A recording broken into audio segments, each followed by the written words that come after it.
To disassemble AudioLink, remove from the docking station. Insert the opening tool into the groove and do not twist the tool while opening AudioLink, as this could damage the housing. Slide it around AudioLink from left to right until the main unit and the battery unit detach from each other. To assemble AudioLink, first attach the battery unit and the main unit starting at the bottom. Press the two parts together until the battery unit fully snaps into the main unit. There should be no gap between the two parts. The green status light will start pulsing to show that your AudioLink is ready to use. AudioLink can be used with the attachment clip.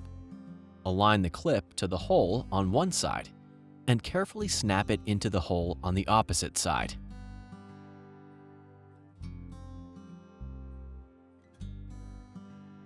Alternatively, AudioLink can be used with the docking station, even with the clip still on.